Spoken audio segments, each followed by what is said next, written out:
बिस्मिल्लाहिर्रहमानिर्रहीम। अस्सलाम वालेकुम व्यूअर्स, क्या हाल है? आप सब ठीक है, खैरियत से हैं? सफ़ियान अहमद देसी पकवान से आज हम लेके आए हैं आलू की टिक्कियाँ या आलू के कटलेट्स।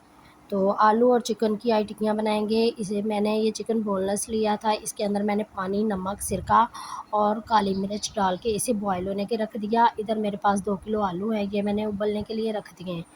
और ये चिकन और मैंने बॉयल करके रख दिया है। ये चिकन है, इसके हमने रेशे कर लेने। ये मेरे पास तकरीबन जो है ना 1 किलो चिकन है। ये 2 किलो मेरे आलू हैं।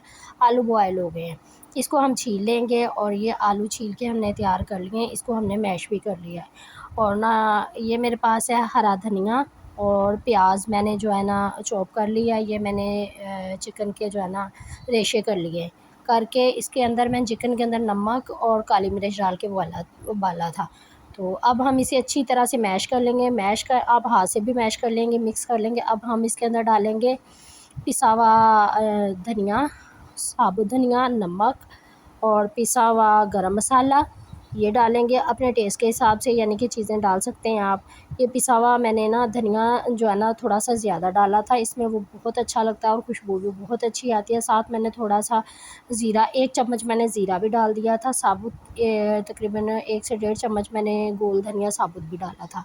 इसको मैंने हाथ की मदद से अच्छी तरह से मिक्स कर लिया था। आप हाथ से भी मिक्स कर सकते हैं। अगर मिक्सिंग हाथ से हो तो ज़्यादा अच्छी लगती है, ज़्यादा अच्छे तरीके से होती है।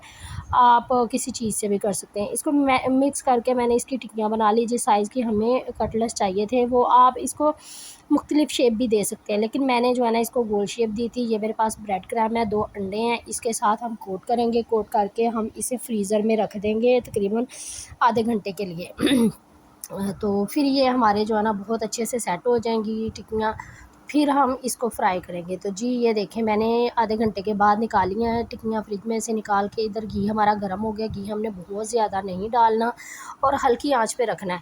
इसमें हम जो है ना ये अपने कटलेट्स जो है ना वो डाल ले जाएंगे। डाल के इसको हम ना अच्छी तरह से फ्राई करेंगे। ये देखें कि बहुत ज़्यादा गरम तेल नहीं है, तेल इतना गरम होना चाहिए कि हल्की आंच पे होगा तो हल्का गरम होगा तो ये बहुत अच्छे से क्रिस्पी और फ्राई जो है ना कलर गोल्डन में आएगा, इसका बहुत अच्छे से फ्राई हो जाएंगे।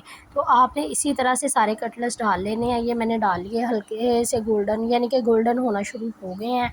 वो 2 जो है वो ज़्यादा गोल्डन हुए हैं। ये मैंने और हल्की आंच कर दी थी, ये थोड़े से कम गोल्डन हुए। इसको हल्की आंच पे हमने जो है ना फ्राई करना है।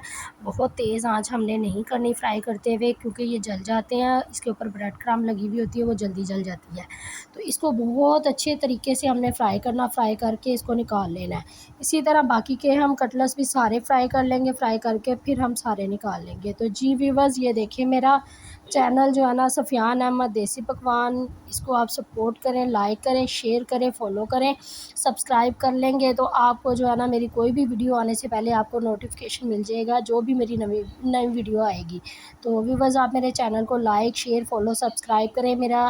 मुझे आप कमेंट्स करके बताया करें कि आप फेसबुक से देख रहे हैं, टिकटॉक से देख रहे हैं, इंस्टा से देख रहे हैं या यूट्यूब से देख रहे हैं। तो आप किसी भी प्लेटफॉर्म से देखते हैं, मुझे कमेंट लाजमी किया करें और मुझे ना बताया करें कि आप किस चीज़ की वीडियो देखना चाहते हैं। मैं इंशाल्लाह आपके लिए नई से नई वीडियो लाती रहूँगी। इसी तरह बाकी के कटलेट्स भी हमने फ्राई कर लेने। ये बहुत ही मज़े के और क्रिस्पी और जो है ना जालीदार हमारे जो है ना कटलेट्स बनकर तैयार हो गया। ये मेरा ना पैन थोड़ा सा घी ज़्यादा गर्म हो गया था, तो ये ना थोड़ी सी वो बीच में जो ब्रेड क्रम्ब है वो जल गई थी। तो जी ये देखिए हमने सारे कटलेट्स तैयार कर लिए हैं। ये देखिए मैं आपको तोड़ के दिखाती हूँ, कितना मज़े का और कितना अच्छा और रेशेदार देखिए हमारा जो कटलेट्स है ना वो बनकर तैयार हो गया। चिकन के रेशे इतने अच्छे लगते हैं और इसमें बहुत ज़्यादा कोई मसाले नहीं जाते। इसमें काली मिर्च, बेसिक मसाले जो होते हैं, नमक, काली मिर्च, पिसा हुआ धनिया, गोल धनिया, इसमें अनारदाना भी आप डाल सकते हैं। तो जी ये देखिए हमारा जो है ना कटलेट्स बनकर तैयार हो गए। बहुत ही मज़े के और बहुत ही क्रिस्पी बने थे, मेरे बच्चों को बहुत पसंद आए थे।